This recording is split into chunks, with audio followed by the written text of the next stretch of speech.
അൽഹംദുലില്ലാ റബ്ബിൽ ആലമീൻ വസ്സലാത്തു വസ്സലാമു അലാ റസൂലിഹിൽ അമീൻ വഅലാ ആലിഹി വസഹ്ബിഹി അജ്മഈൻ അമ്മാ ബഅദ് അഊദു ബില്ലാഹി മിനശ് ശൈത്വാനിർ റജീം ഫദക്കിർ ഇൻ നഫഅത്തി ദിക്റ സദഖല്ലാഹുൽ അലിയ്യുൽ അലീം ഇൻ ഉരീദു ഇല്ലൽ ഇസ്ലാഹ മസ്തതഅതു വമാ തൗഫീഖി ഇല്ലാ ബില്ലാഹ് അലൈഹി തവക്കൽതു വഇലൈഹി ഉനീബ് റബ്ബി ഇശ്റഹ് ലി സദ്രി വയസ്സിർ ലി അംരി വഹ്ലുൽ ഉഖ്ദതം മിൻ ലിസാനി യഫ്ഖഹു ഖൗലി. സ്നേഹം നിറഞ്ഞ വേദിയിലിരിക്കുന്ന ബഹുമാന്യ വ്യക്തിത്വങ്ങളെ, നേതാക്കളെ, സഹോദരി സഹോദരന്മാരെ, അസ്സലാമു അലൈക്കും വറഹ്മത്തുള്ളാഹി വബറകാതുഹു. പരിശുദ്ധ ഖുർആനെ പറ്റിയും റമളാനിനെ പറ്റിയും വളരെ വിശദമായ രീതിയിൽ തന്നെ കുറച്ച് സമയം എടുത്തുകൊണ്ട് തന്നെ ഒരുപാട് കാര്യങ്ങൾ നമ്മുടെ ചിന്താമണ്ഡലത്തിലോട്ട് വന്നിട്ടുണ്ട്. നിങ്ങൾക്ക് മുന്നിൽ സൂചിപ്പിക്കാനുള്ള ഒന്ന് രണ്ട് കാര്യങ്ങൾ, ഇത്രയും നേരം ഇവിടെ നിന്നും കേട്ട ആ വിഷയങ്ങളുടെ അടിസ്ഥാനത്തിൽ ഇസ്ലാമിൻ്റെ രണ്ട് മൂലധനങ്ങളാണ്, ഒന്ന് പരിശുദ്ധ ഖുർആനും രണ്ട് പ്രവാചക ചര്യയായ ഹദീസും. ഇത് ഇസ്ലാമിൻ്റെ ആധാരശിലയാണ്. പരിശുദ്ധ ഖുർആൻ എന്ന് പറയുന്നത് അള്ളാഹുവിൻ്റെ അസ്തിത്വവുമായി ബന്ധപ്പെട്ടിട്ടുള്ളതാണ്. അത് അള്ളാഹുവിൻ്റെ സൃഷ്ടിയല്ല. കുറച്ചാളുകളെങ്കിലും ഖുർആനെ അള്ളാഹുവിൻ്റെ സൃഷ്ടിയായിട്ട് കാണുന്ന ആളുകളുണ്ട്. അള്ളാഹുവിൻ്റെ സൃഷ്ടിയാണെങ്കിൽ കുറച്ച് നാളുകൾക്ക് ശേഷം അതിനൊരു നാശം സംഭവിക്കും. നേരെ മറിച്ച് പരിശുദ്ധ ഖുർആനെ സംബന്ധിച്ചിടത്തോളം അതിൻ്റെ ഭാഷയിലോ അതിൻ്റെ സ്വഭാവത്തിലോ അത് ഏതൊരു തലത്തിലാണോ അവതീർണമായിട്ടുള്ളത് അതേപടി അവശേഷിക്കുന്ന, നിലനിൽക്കുന്ന ഒരു സംവിധാനമാണ് പരിശുദ്ധ ഖുർആൻ എന്നത്. അത് അള്ളാഹുവിൻ്റെ അസ്തിത്വത്തിൽ നിന്ന് ഉണ്ടായിട്ടുള്ളതാണ്. അള്ളാഹു പറയുന്നുണ്ട്, ഈ ഖുർആനെ നാം ആണ് ഇറക്കിയത്, ഈ ഖുർആനെ നാം തന്നെയാണ് സംരക്ഷിക്കുക എന്നുള്ളത്. ആരിലൂടെയാണ് അള്ളാഹു ഈ ഖുർആനെ സംരക്ഷിക്കുന്നത്? നേരത്തെ ഇവിടെ സൂചിപ്പിച്ചു കഴിഞ്ഞു, നമ്മളിലൂടെയാണ് ഈ പരിശുദ്ധ ഖുർആനെ ഇവിടെ നിലനിർത്തി കൊണ്ടുപോകുന്നത് അള്ളാഹു തആല. പരിശുദ്ധ ഖുർആൻ കേവലം വായനയ്ക്കുള്ളത് മാത്രമല്ല, കേവല പാരായണത്തിനുള്ളത് മാത്രമല്ല. പാരായണം ചെയ്താലുള്ള കൂലിയെ പറ്റി ഇവിടെ പറഞ്ഞു കഴിഞ്ഞു. അതിനേക്കാൾ ഉപരി നമുക്കറിയാമല്ലോ, പരിശുദ്ധ ഖുർആൻ ഇറങ്ങിയ കാലഘട്ടം, അവർ കേവലം ഒരു പരിശുദ്ധ ഖുർആനെ ഒരു ഓത്തായി മാറ്റിയിട്ടുണ്ടായിരുന്നുവെങ്കിൽ ഇത്രയും വലിയ മഹാവിപ്ലവം, ഇത്രയും വലിയൊരു മാറ്റം, ഒരു പരിവർത്തനം സാധ്യമാവുമായിരുന്നില്ല. എത്രത്തോളം എന്നാൽ അവർ ഖുർആനെ നെഞ്ചേറ്റിയത്, അവർ ജീവിതത്തിന്റെ ഭാഗമാക്കിയത്. സൂറത്തുൽ ഹുജറാത്തിലെ അള്ളാഹുവിന്റെ ഒരു വർത്തമാനമുണ്ട്, യാ അയ്യുഹല്ലദീന ആമനു ലാ തർഫഉ അസ്വാതകും ഫൗക സൗത്തിൻ നബി. അല്ലയോ വിശ്വാസികളെ, പ്രവാചകന്റെ ശബ്ദത്തേക്കാൾ ഉയർന്ന ശബ്ദത്തിൽ നിങ്ങൾ സംസാരിക്കരുത് എന്നുള്ള ആയത്തിറങ്ങുകയും റസൂൽ കരീം സല്ലല്ലാഹു അലൈഹി വസല്ലമ സഹാബികൾക്ക് അത് അറിയിച്ചു കൊടുക്കുകയും ചെയ്തതിന് ശേഷം ഒരു സഹാബിയെ കാണാനില്ല. ഒരു വക്ത് നമസ്കാരം കഴിഞ്ഞു, അടുത്ത വക്തായി, മൂന്നാമത്തെ നമസ്കാരമായി, അപ്പോഴൊന്നും ഒരു സഹാബിയെ മാത്രം അവിടെ കാണുന്നില്ല. അപ്പോൾ റസൂൽ കരീം സല്ലല്ലാഹു അലൈഹി വസല്ലമ ചോദിക്കുന്നുണ്ട്, എവിടെയാണ് സാബിത്ത് ഇബ്നു ഖൈസ്? അദ്ദേഹം പുറകിൽ നിന്ന് പറഞ്ഞു, പ്രവാചകരെ, ഞാൻ ഇവിടെ തന്നെ ഉണ്ട്. എന്താണ് അവിടെ സംഭവിച്ചിട്ടുള്ളത്? സാബിത്ത് ഇബ്നു ഖൈസ് റളിയല്ലാഹു അൻഹുവിനെ സംബന്ധിച്ചിടത്തോളം കുറച്ച് സൗണ്ട് ഉറക്കെ ഉള്ള ആളാണ്, കുറച്ച് പരുഷമായ ഒരു സൗണ്ടിന് ഉടമയാണ് സാബിത്ത് ഇബ്നു ഖൈസ് റളിയല്ലാഹു അൻഹു. അദ്ദേഹം പറയാണ്, ഞാൻ എൻ്റെ വീട്ടിൽ എൻ്റെ ഭാര്യയോടും എൻ്റെ മക്കളോടും വളരെ പതുക്കെ സംസാരിച്ചുകൊണ്ട്, വളരെ സൗമ്യമായ രീതിയിൽ സംസാരിച്ചുകൊണ്ട് പരിശീലിക്കുകയായിരുന്നു പ്രവാചകരെ. എന്നിട്ട് താങ്കളുടെ മുന്നിൽ വന്ന് നിൽക്കാമെന്ന് കരുതിയാണ് എന്നുള്ളതാണ്. നമ്മളൊന്ന് ആലോചിച്ചു നോക്കിയേ, എത്രയെത്ര മീറ്റിങ്ങുകൾ, എത്രയെത്ര യോഗങ്ങൾ, എത്രയെത്ര ഖുർആൻ സമ്മേളനങ്ങൾ, എത്രയെത്ര ജുമുഅ ഖുതുബകളിൽ നമ്മൾ കേൾക്കുന്ന ആയത്തുകൾ. ഈ ആയത്തുകളെല്ലാം നമ്മൾ കേട്ടിട്ടും ഏതെങ്കിലും ഒരു ആയത്ത് നമ്മുടെ ഉള്ളിലേക്ക് എടുത്തുകൊണ്ട് നമ്മളിലുള്ള തെറ്റിനെ തിരുത്താനോ ആ ഖുർആനുമായിട്ട് ജീവിതവുമായിട്ട് മുന്നോട്ട് പോകാനോ പ്രയോഗവൽക്കരിക്കാനോ നമ്മൾ എത്രമാത്രം ശ്രമിച്ചിട്ടുണ്ട് എന്നുള്ളത് ആദ്യം എന്നോടും എൻ്റെ സഹോദരി സഹോദരന്മാരോടും ചിന്തിക്കാൻ വേണ്ടി ഞാൻ ഉണർത്തുകയാണ്. ഓർമ്മപ്പെടുത്തൽ ഉപകാരപ്പെടുമെങ്കിൽ ഓർമ്മപ്പെടുത്തണം എന്നുള്ള ഞാൻ തുടക്കത്തിൽ ഓതിയ ആയത്ത്, ഓർമ്മപ്പെടുത്തൽ ഉപകാരപ്പെടുമെങ്കിൽ ഓർമ്മപ്പെടുത്തൽ നടത്തണമെന്ന പരിശുദ്ധ ഖുർആന്റെ ആഹ്വാനം, ഇതൊന്നും നമുക്കറിയാത്തതല്ല. പക്ഷെ ചില സന്ദർഭങ്ങളിൽ നമുക്ക് ഓർമ്മപ്പെടുത്തൽ ആവശ്യം വരികയാണ്. നേരത്തെ പറഞ്ഞല്ലോ, ഇവിടെ ഗസയുടെ ചരിത്രം പറയുകയുണ്ടായി ഇല്ലേ?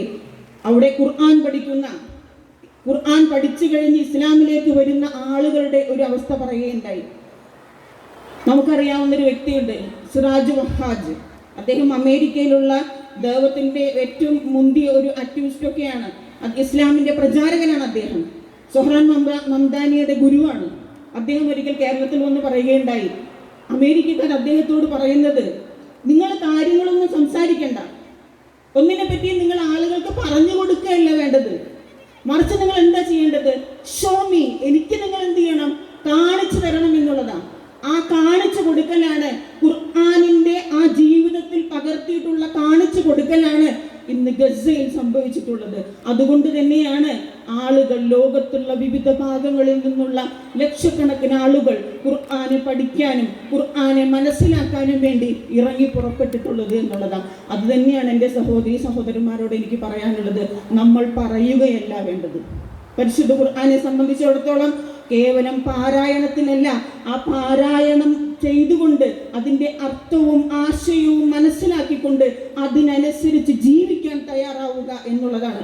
അങ്ങനെ ചെയ്യുമ്പോഴാണ് നമുക്കും നമ്മുടെ മുന്നിലും ചോദിക്കുന്ന ആളുകൾ നമ്മളെ കണ്ടുകൊണ്ട് അല്ലേ, നമ്മളെ കണ്ട് മനസ്സിലാക്കിക്കൊണ്ട് ഈ ദീനിനെ പഠിക്കുക എന്ന് പറയുന്നത് വളരെ കുറച്ചായിരിക്കും അല്ലേ. പക്ഷെ അതിനുള്ളൊരു സാഹചര്യം നമുക്ക് ഒരുക്കണമെങ്കിൽ നേരത്തെ പറഞ്ഞ സിറാജ് വഹാജിന്റെ ആ ഒരു ഡയലോഗാണ്, ഷോ മീ, കാണിച്ചു കൊടുക്കണം ആളുകൾക്ക് എന്നുള്ളതാണ്.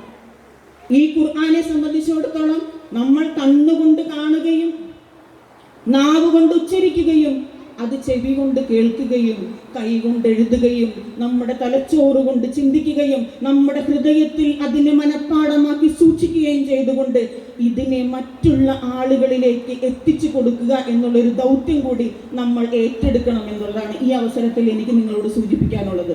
അതൊരു പക്ഷെ ഒരു വ്യക്തിക്ക് മാത്രം സാധിക്കുന്ന ഒരു കാര്യമായിരിക്കണമെന്നില്ല. നമുക്ക് സാധ്യമാവുന്ന ആളുകൾ ഉണ്ടാവും. നമ്മുടെ വീടിന്റെ സിറ്റ് ഔട്ടിൽ 4 കസേരകൾ കൂട്ടിയിട്ടാൽ ഒരാഴ്ചയിൽ ഒരു ദിവസമെങ്കിലും, ഒരു ദിവസത്തിൽ 1 മണിക്കൂറെങ്കിലും നമുക്ക് കൂടിയിരുന്നാൽ പരിശുദ്ധ ഖുർആനിൽ നിന്ന് ഒരായത്ത് നമുക്ക് പഠിക്കാൻ പറ്റിയാൽ അൽഹംദുലില്ലാഹ് നമ്മുടെ ജീവിതം അത് സ്വാർത്ഥമാകും എന്നുള്ളതാണ്. അതല്ല, അങ്ങനെ പറ്റാത്ത ആളുകളാണെങ്കിൽ നേരത്തെ ഇവിടെ സൂചിപ്പിച്ചതുപോലെ ഖുർആൻ സ്റ്റഡി സെന്റർ ഉണ്ട്, ആയത്ത് ദർസെ ഖുർആൻ ഉണ്ട്, തംഹീദുൽ മർഅ എന്ന് പറയുന്ന സ്ത്രീകൾക്ക് മാത്രമുള്ള ഒരു സംവിധാനമുണ്ട്, ക്യൂ സ്പോട്ട് എന്ന് പറയുന്ന നമ്മുടെ കുട്ടികൾക്കുള്ള സംവിധാനങ്ങൾ, ടീനേജ് പ്രായത്തിലുള്ള കുട്ടികൾക്കുള്ള സംവിധാനങ്ങളെല്ലാം ഉണ്ട്. അതിലേക്ക് നമ്മുടെ വേണ്ടപ്പെട്ട ആളുകളെ, നമ്മുടെ കുടുംബക്കാരെ, നമ്മുടെ പരിസരത്തുള്ളവരെ, നമ്മുടെ ബന്ധുമിത്രാദികളെ എല്ലാവരെയും കൈപിടിച്ച് കൊണ്ടുപോകാനുള്ള ഒരു മാനസികാവസ്ഥ നമ്മൾ ഉണ്ടാക്കിയെടുക്കണം എന്നുള്ളതാണ്. നമ്മുടെ വീട്ടിൽ നമ്മൾക്കിപ്പോൾ അത്യാവശ്യം ആളുകൾക്ക് ഖുർആൻ ഓതാൻ അറിയാം, ഖുർആനിനെ നമ്മുടെ നാവിന് വഴങ്ങും. പക്ഷെ നമ്മളൊന്ന് മനസ്സിലാക്കുക, ഈ ന്യൂജനായിട്ടുള്ള ചെറിയ മക്കൾക്ക് നമ്മൾ എത്രമാത്രം ഖുർആൻ വിദ്യാഭ്യാസം കൊടുക്കുന്നുണ്ട് എന്നുള്ളത് നമ്മൾ ആലോചിച്ച് നോക്കുക. അങ്ങനെ ഖുർആൻ വഴങ്ങാത്ത നാവുള്ള മക്കൾ നമ്മുടെ വീട്ടിൽ ഉണ്ടാവരുത് എന്നുള്ളൊരു തീരുമാനം നമ്മൾ എടുക്കണം എന്നുള്ളതാണ്. ഖുർആൻ വഴങ്ങാത്ത മക്കൾ ദൗർഭാഗ്യകരമെന്ന് പറയട്ടെ, ഇനിയുള്ള പോക്ക്, ഇനിയുള്ളൊരു കാലഘട്ടം അങ്ങനെയുള്ളൊരു സാഹചര്യത്തിലേക്കാണ്. ഖുർആൻ അറിയാത്ത മക്കൾ, ഖുർആനിന് നാവ് വഴങ്ങാത്ത മക്കൾ, അങ്ങനെ ഒരു മക്കൾ ഉണ്ടാവാതിരിക്കാൻ നമ്മൾ പ്രാർത്ഥിക്കുകയും പ്രവർത്തിക്കുകയും ചെയ്യണം എന്നുള്ളതാണ്. മാത്രമല്ല, ഖുർആനെ മനഃപ്പാഠമാക്കാൻ, ഖുർആനിന്റെ ആ മനഃപ്പാഠം അത് നമ്മുടെ മസ്തിഷ്കത്തിലെ കോശങ്ങളിൽ നിറച്ചു നിർത്താൻ നമുക്ക് കഴിയണം എന്നുള്ളതാണ്. ഞാൻ പറഞ്ഞ് അവസാനിപ്പിക്കുമ്പോൾ എൻ്റെ പ്രിയപ്പെട്ടവരോട് എനിക്ക് പറയാനുള്ളത്, ഈ റമളാൻ മാസം നമ്മളെല്ലാ സംഭവങ്ങളും മാറ്റിവെച്ചുകൊണ്ട് ഈ റമളാനിനെ നമുക്ക് ഉപയോഗപ്പെടുത്താൻ കഴിയണം അല്ലേ. ഷഹ്റു റജബ്, എന്ന് പറയുന്നത് റജബുൻ ലിസറഇൻ, കൃഷി ഇറക്കുന്ന മാസമാണ് റജബ് എന്ന് പറയുന്നത്. ശഅബാനിലേക്ക് വരുമ്പോൾ ശഅബാനുൽ ലിസ്സഖി, ഈ കൃഷിക്ക് ഈ വിത്ത് പാകിയതിനെ വെള്ളം നനച്ച് അതിലിങ്ങനെ അത് മുളച്ചു വന്ന് ഇലയും തണ്ടുമൊക്കെ ആകുന്ന ഒരു മാസമാണ് ശഅബാൻ എന്ന് പറയുന്നത്. റമളാൻ എന്ന് പറയുന്നത് ഹസാദുൽ ലിസ്റ, അത് നമ്മൾ ഈ കൃഷി ഉണ്ടല്ലോ, നമ്മൾ ഈ നട്ടു നനച്ച് വളർത്തി കൊണ്ടുവന്ന ഈ ഒരു സംഭവങ്ങളുണ്ടല്ലോ, അത് കൊയ്തെടുക്കുന്ന ഹാർവസ്റ്റ് ചെയ്യുന്ന മാസമാണ് റമളാൻ എന്ന് പറയുന്നത്. ഈ സലഫു സാലിഹ്യങ്ങളൊക്കെ ചെയ്യുന്ന ഒരു പരിപാടിയുണ്ട്. അവരെന്താ ജീവിതത്തിൽ സ്വീകരിച്ചൊരു സമീപനം, റമളാൻ അങ്ങോട്ട് കഴിയുമ്പോൾ ആദ്യത്തെ 6 മാസക്കാലം അവർ അള്ളാഹുവിനോട് പ്രാർത്ഥിക്കുമെന്നാണ്, പടച്ചവനെ ഞാൻ ഈ ചെയ്ത സൽക്കർമ്മങ്ങളെല്ലാം സ്വീകരിക്കണമേ എന്ന്.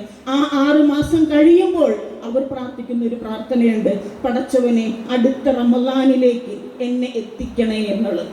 അപ്പൊ ഈ റമളാൻ എന്ന് പറയുന്നത് ഈ ഒരു 11 മാസക്കാലം നമ്മൾക്ക് ജീവിക്കാനുള്ള ഒരു ഊർജമാണ് നമുക്ക് ഈ റമളാനിൽ നിന്ന് കരസ്ഥമാക്കേണ്ടത്.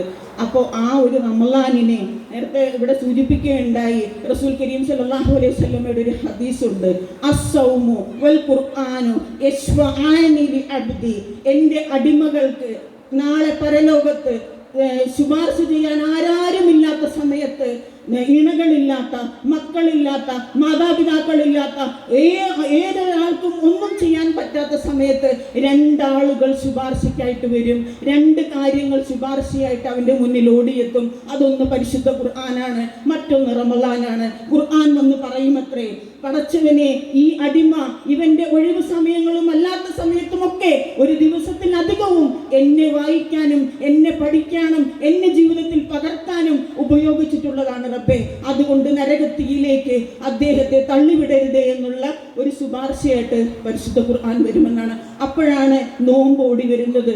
നോമ്പ് പറയുമത്രേ, അല്ലാഹുവേ പകൽ സമയങ്ങളിൽ അന്നപാനീയങ്ങൾ ഉപേക്ഷിച്ചുകൊണ്ട്, ദേഹേച്ഛകളെ മാറ്റിവെച്ചുകൊണ്ട് എന്നെ നല്ല രീതിയിൽ ഇബാദത്തായി ഏറ്റെടുത്തുകൊണ്ട് നിർവഹിച്ചവനാണ് ഈ മനുഷ്യൻ.